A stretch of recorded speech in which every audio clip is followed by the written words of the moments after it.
श्रीगुरुभ्यो नमः हरि ओम्। भाष्याणां दशकं च पञ्चकयुतं तिस्रश्चनिर्णीतयो विष्णोस्तोत्रयुगं दशप्रकरणं कल्पद्वयं च स्मृतिः।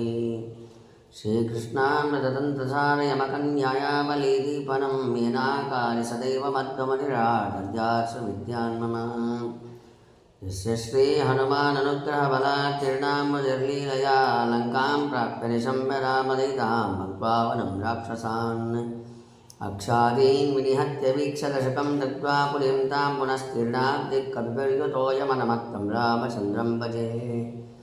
अभ्रमं भङ्गरहितं अजडं विमलं सदा आनन्दतीर्थमतुलं भजे तापत्रयापहम् भवति यदनुभावात् एडमोकोऽपि वाग्मी जडमतिरविजन्तुर्जायते प्राज्ञमौलिः सकलवचनचेतो देवता भारती सा मम वचसि निधत्तां सन्निधिं मानसे च आसेतो राजुषा रात्रे ज्योतिषोचितवान्मोहो सत्यध्यानगुरुपातो यतीन्द्रैरपि पूजितः ब्रह्मचर्यहरिप्रीतिसुविद्यावादशालिनः इष्टदान् कष्टार्थिनः विद्यामान्यान् मुनीन् नमः। समस्तगुरुभ्यो नमः हरि ओम्। ಈ ಅಧಿಕ ಮಾಸದ ಪರ್ವಕಾಲದಲ್ಲಿ ತುಂಬ ವಿಷಯಗಳು ಇದೆ. ಅದರಲ್ಲಿ ವಿಶೇಷವಾಗಿ 33 ಅಪೂಪದಾನವನ್ನು ಕೊಡುವಂಥದ್ದು ವಿಶೇಷ. ಇದನ್ನು ಹಿಂದೆ ನಾವು ನೋಡಿ ಆಗಿತ್ತು. ಅಂದರೆ ನಾವು ಸಾಧನೆ ಮಾಡಲಿಕ್ಕೆ ಬೇಕಾದ ಒಂದು ದಿವಸಗಳೇ ಅಧಿಕ ಮಾಸ. ಅಧಿಕ ಮಾಸದಲ್ಲಿ ಎಲ್ಲಿಯೂ ಹೋಗದೆ ಕೇವಲ ಅದಕ್ಕೋಸ್ಕರವೇ ಚಾತುರ್ಮಾಸ್ಯದಲ್ಲಿ ನಾವು ಎಲ್ಲಿಯೂ ಯಾವ ಊರಿಗೂ ಹೋಗಲಿಕ್ಕಿಲ್ಲ. ಅದರ ಹಾಗೆ ಅಧಿಕ ಮಾಸವೂ ಕೂಡ ಇಲ್ಲಿ ನಾವು ಕೂತ್ಕೊಂಡು ಸಾಧನೆಯನ್ನು ಮಾಡುವಂಥದ್ದು. ಎಲ್ಲೇ ಇರಲಿ ಅವರವರ ಊರಿನಲ್ಲಿ ಅವರು ಅಲ್ಲೇ ಕೂತ್ಕೊಂಡು ಅಲ್ಲೇ ಪಕ್ಕದಲ್ಲಿ ಒಂದು ಸ್ವಲ್ಪ ದೂರದಲ್ಲಿಯೇ ಸ್ವಾಮಿಗಳ ಪೂಜೆ ಇರ್ತದೆ. ಅಂದರೆ ಬೆಂಗಳೂರಲ್ಲಿ ಇರ್ತಾರೆ ಯಾರಾದರೂ, ಈಗ ಮೈಸೂರಲ್ಲಿ ಸ್ವಾಮಿಗಳ ಪೂಜೆ ಮಾಡ್ತಾ ಇದ್ದಾರೆ, ಅಲ್ಲಿ ನಾವು ಹೋಗಬೇಕಂತ ಅವಶ್ಯವಾಗಿ ಹೋಗಿಬರ್ಬೋದು. ಅದಕ್ಕೊಂದು ಬಿಟ್ಟರೆ ಬೇರೆ ಯಾವ ಯಾತ್ರೆಗಳಿಗಾಗಲಿ ಎಲ್ಲಿಯೇ ತೀರ್ಥಕ್ಷೇತ್ರಗಳಿಗೆ ಹೋಗುವಾಗಿಲ್ಲ. ಯಾಕಂದರೆ ಅಧಿಕ ಮಾಸ ಅಂದರೆ ಕೂತುಕೊಂಡು ಸಾಧನೆ ಮಾಡುವಂತಹ ಒಂದು ಒಳ್ಳೆಯ ಪರ್ವಕಾಲ. ಅದಕ್ಕೆ ಹೇಳಿದ್ದು ಅಧಿಕಸ್ಯ ಅಧಿಕಂ ಫಲಂ ಅಂತ. ಅಂದರೆ ನಾವೀಗ ಏನು ಮಾಡ್ತೇವೋ ಅದು ಅಧಿಕವಾಗಿ ಪುಣ್ಯ ಸಿಗ್ತದೆ. ಏನು ಒಂದು ಅದಕ್ಕೆ ಅಕ್ಷಯ ತೃತೀಯ ದಿವಸ ಒಂದು ಸ್ವಲ್ಪ ಏನಾದರೂ ಪುಣ್ಯ ಸಾಧನೆ ಅಕ್ಷಯ ಆಗ್ತದೆ. ಮತ್ತು ತುಂಬ ಉಂಟು, ಆ ಥರ ವಿಷಯಗಳು ತುಂಬ ಉಂಟು. ಆದರೆ ಇದು ಮಾತ್ರ ಅಧಿಕಸ್ಯ ಫಲಂ, ಅಧಿಕವಾದ ಪುಣ್ಯ. ನಮಗೆ ಹೇಗೆ ಗೊತ್ತಾಗ್ತದೆ ಅಂತಂದರೆ ನಮಗೆ ಅನುಭವ ಆಗ್ತದೆ. ನಮಗೆ ಒಳ್ಳೆಯದಾದರೆ ಅದು ಪುಣ್ಯ, ನಮಗೇನಾದರೂ ಕೆಟ್ಟದಾದರೆ ಅದು ಪಾಪ. ಅದಕ್ಕೆ ಪೂರ್ವಜನ್ಮ ಕೃತಂ ಪಾಪಂ ವ್ಯಾಧಿ ರೂಪೇಣ ಜಾಯತೆ. ನಾವು ಮಾಡಿದ ಕರ್ಮ ಹಿಂದಿನದ್ದೇನೋ ಇರ್ತದೆ, ಅದಕ್ಕೆ ನಮಗೆ ಈ ರೋಗಾದಿ ಉಪದ್ರವಗಳು ಬರುತ್ತೆ, ಬೇರೆ ಇನ್ನೇನೂ ಅಲ್ಲ. ಅದು ನಮಗೆ ಎಚ್ಚರ ಇರಬೇಕು. ಮತ್ತು ಇನ್ನೊಂದು, ಈ ರೋಗಾದಿ ಉಪದ್ರವಗಳು ಒಂದು ಉಗ್ರ ತಪಸ್ಸು ಅಂತ ಹಾಡಿನಲ್ಲಿ ಹೇಳ್ತಾರೆ ದಾಸರು. ಅದನ್ನು ನಾವು ತಡ್ಕೊಂಡು ಅದರಲ್ಲಿಯೂ ನಮಗೆ ಜ್ವರ ಬಂದಿರ್ತದೆ, ಮೈಕೈ ನೋವು ಏನೋ ಇರ್ತದೆ, ಅದರಲ್ಲಿಯೂ ನಾವು ಕುತ್ಕೊಂಡು ಜಪ ಮಾಡೋದು ಪೂಜೆ ಮಾಡೋದು ಯಾರು ಮಾಡ್ತಾರೋ ಅದು ಅಧಿಕವಾಗಿ ಅದೇನು ಹೇಳ್ತಾರೆ ಅದಕ್ಕೆ ತಪಸ್ಸು. ಯಾಕಂದರೆ ನಮ್ಮ ಯೋಗ್ಯತೆ ಅಷ್ಟೇ. ಈಗಿನ ಕಾಲದಲ್ಲಿ ತಪಸ್ಸು ಮಾಡೋದೇನೋ ಇಷ್ಟೇ ಮಾಡಲಿಕ್ಕಾಗೋದು, ಅದಕ್ಕಿಂತ ಅಧಿಕವಾಗಿ ಮಾಡಲಿಕ್ಕೆ ನಮ್ಮ ಕೈಯಿಂದ ಆಗೋದಿಲ್ಲ. ಹಾಗಾಗಿ ಅದಕ್ಕೋಸ್ಕರವೇ ವಾದಿರಾಜ ತೀರ್ಥರು, ಶ್ರೀಪಾದರಾಜರು, ಅನೇಕ ಜ್ಞಾನಿಗಳೆಲ್ಲರೂ ಕೂಡ ತಮಗೆ ರೋಗಗಳು ಬಂದಾಗ ಆ ರೋಗಗಳಿದ್ದರೂ ಕೂಡ ಭಗವಂತನ ಸಾಧನೆಯನ್ನು ಬಿಡಲಿಲ್ಲ.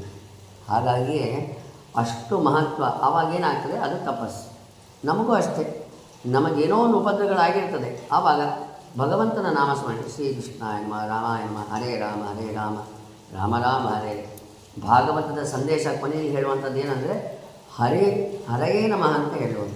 ಸಾಮಾನ್ಯ ಭಾಗವತನ ತಿಳ್ಕೊಂಡವ್ರು ಹೇಳ್ತಾರೆ ಏನಂದರೆ ಹರಯೇ ನಮಃ ಅಂತ ಹೇಳಿದರೆ ನಮ್ಮ ಪಾಪಗಳನ್ನು ಎಲ್ಲವನ್ನೂ ಹರಿದು ಬಿಡ್ತಾರಂತ. ಅಂತಹ ಸಾಮರ್ಥ್ಯ ಆ ಭಗವಂತನಿಗೆ. ಹಾಗಾಗಿ ಕೃಷ್ಣಾಮೃತ ಮಹಾರಾಣದಲ್ಲಿ ತುಂಬ ವಿಷಯಗಳು ಬರ್ತದೆ. ನಿನಗೆ ಇಷ್ಟು ಅವಕಾಶ ಕೊಟ್ಟಿದ್ದೆ, ಆ ಅವಕಾಶ ಸಿಕ್ಕಾಗಲು ನೀನು ಏನು ಮಾಡಿಕೊಳ್ಳಿಲ್ಲಲ್ಲ. ನೋಡಿ, ಅಲ್ಲಿಯ ಯಮದೂತರೇ ಬೇಸರ ಮಾಡಿಕೊಳ್ತಾರಂತೆ. ನಿನಗೆ ಇಷ್ಟೆಲ್ಲ ಅವಕಾಶ ಇತ್ತು, ನೀನು ಸಾಧನೆ ಮಾಡಿಕೊಳ್ಳಿಕ್ಕಾಗಲಿಲ್ಲ, ಅನುಭವಿಸು ಅಂತ ಹೇಳಿ. ನಮಗೆ ಭಗವಂತ ಕೊಟ್ಟ ಅವಕಾಶ ನೋಡಿ, ಉಡುಪಿಯಲ್ಲೇ ಇರ್ತೇವೆ, ಉಡುಪಿಯಲ್ಲೇ ಇದ್ದಾಗ ಇಲ್ಲೇ ಕೃಷ್ಣ ಮಠ, ಸರೋವರ ಸ್ನಾನ ಭಗವಂತನ ಪ್ರಸಾದ ಭೋಜನ ಶಾಲೆ ಇದೆ.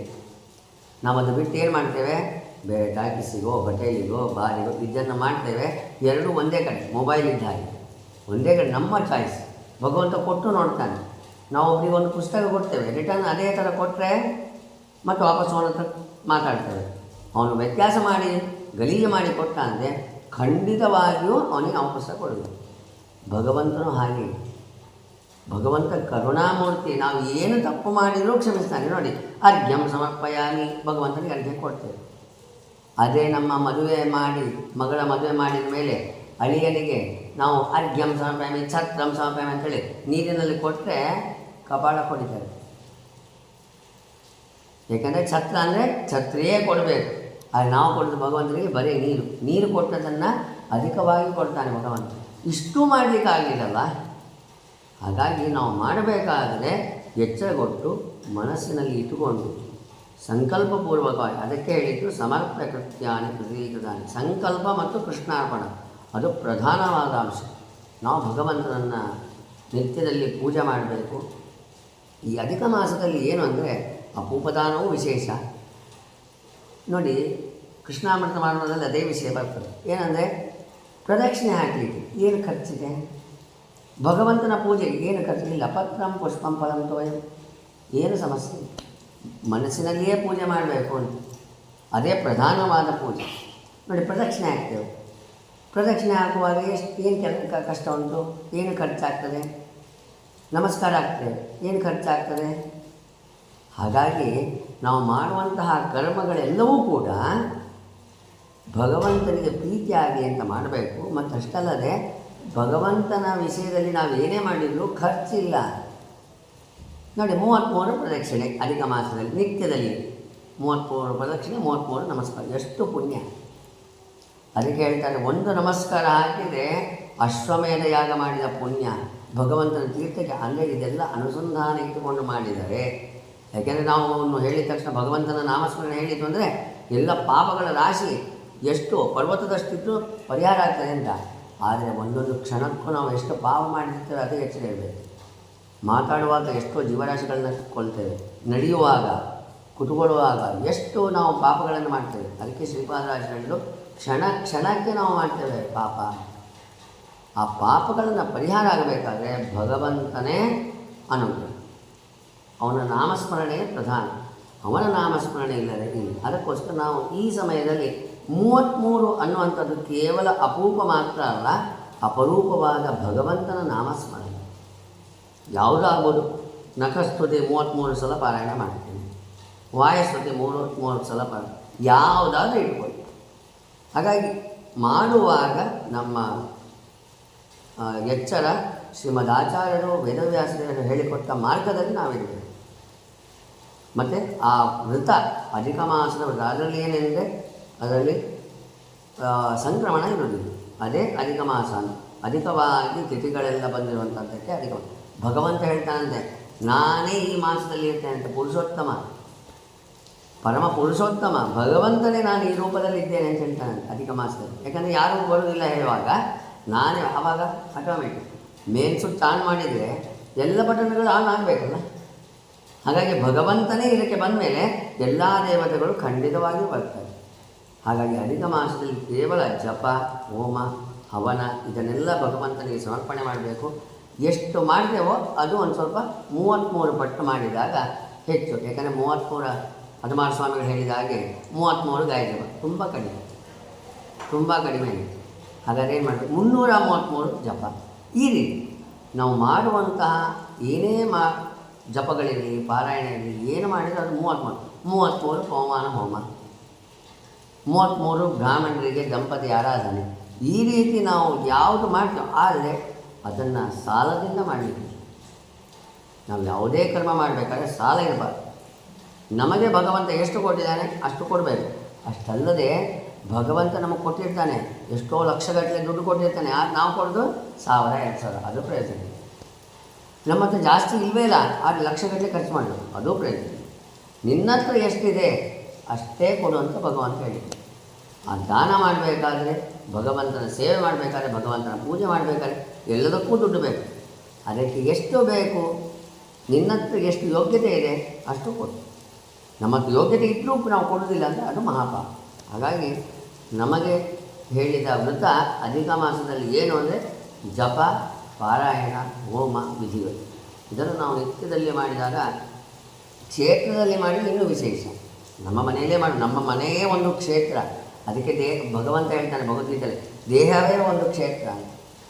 ಅದಕ್ಕೆ ದಾಸರು ಹೇಳಿದ್ದು, ಪಿಂಡಾಂಡ ಬ್ರಹ್ಮಾಂಡ ನೋಡೋದಕ್ಕಿಂತ ನೀನು ಪಿಂಡಾಂಡವನ್ನು ನೋಡೋದು. ಎಷ್ಟು ಇದೆ ಇದರಲ್ಲಿ? 72 ನಾಡಿಗಳು, 72,000 ನಾಡಿಗಳು. ನಮಗೆ ಎಣಿಸ್ಲಿಕ್ಕೆ ಅಷ್ಟು ದೇವತೆಗಳಿದ್ದಾರೆ ನೋಡಿ. ಈ ಚಿಂತನೆ ಎಲ್ಲವೂ ಹರಿಕಥಾಮೃತ ಸಾರದಲ್ಲಿ ಕೊಟ್ಟಿದ್ದಾರೆ. ಹರಿಕಥಾಮೃತ ಸಾರದಲ್ಲಿ ಕೊಡದೇ ಇರುವಂಥ ವಿಷಯವೇ ಇಲ್ಲ, ಎಲ್ಲವೂ ಅದರಲ್ಲಿ.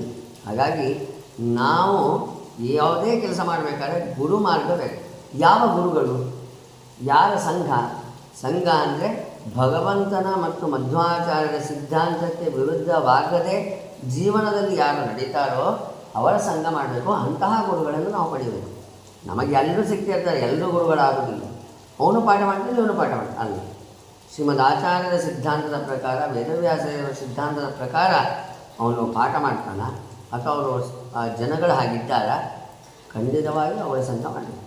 ಹಾಗಾಗಿ ಸಂಘ ಸಂಜಾಯತೆ ಭಗವಂತ ಹೇಳ್ತಾನೆ, ಸಂಘದಿಂದ ನಮಗೆಲ್ಲ ನಾಶ ಆಗ್ತದೆ, ಬುದ್ಧಿ ನಾಶ ಆಗ್ತದೆ, ಎಲ್ಲವೂ ನಾಶ ಆಗ್ತದೆ. ಹಾಗಾಗಿ ಸಂಘವನ್ನು ಸರಿಯಾಗಿ ಇಟ್ಕೊಳ್ಬೇಕು. ಹಾಗಾಗಿ ಇಂತಹ ಅಧಿಕ ಮಾಸದಲ್ಲಿ ಒಳ್ಳೆಯ ಸಂಘವನ್ನು ನಾವು ಮಾಡಿಕೊಂಡು ಭಗವಂತನ ಅನುಸಂಧಾನಕ್ಕೆ ಏನೇನು ಬೇಕು ಅದೆಲ್ಲವೂ ಹೆಚ್ಚು ಪ್ರವೃತ್ತಿ. ನಾವು ಪ್ರಯತ್ನ ಮಾಡಿದ್ವಿ ಆಚಾರ್ಯ ಅಂತ ಹೇಳ್ತೇವೆ, ಏನೂ ಸಾಲ.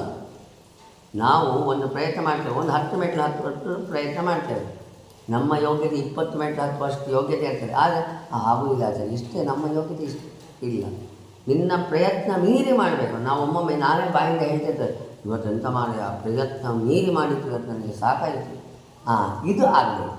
ಭಗವಂತನ ವಿಷಯದಲ್ಲಿ ಈ ರೀತಿ ಚಿಂತನೆ ಇರಬೇಕು. ಹಾಗಾಗಿ ಭಗವಂತನ ಜಪ ತಪಗಳಲ್ಲಿ ಯಾವುದೂ ನಮಗೆ ಆಲಸ್ಯ ಇಲ್ಲದೆ ಭಗವಂತನ ಪೂಜೆ, ಹವನ, ಬ್ರಾಹ್ಮಣರು, ಅತಿಥಿ ಸತ್ಕಾರ ಅದೆಲ್ಲದಕ್ಕೂ ಉತ್ಸಾಹ ಕೊಟ್ಟು ಭಗವಂತ ಇದಕ್ಕೆ ತೃಪ್ತಿ ಇರಬಾರ್ದು.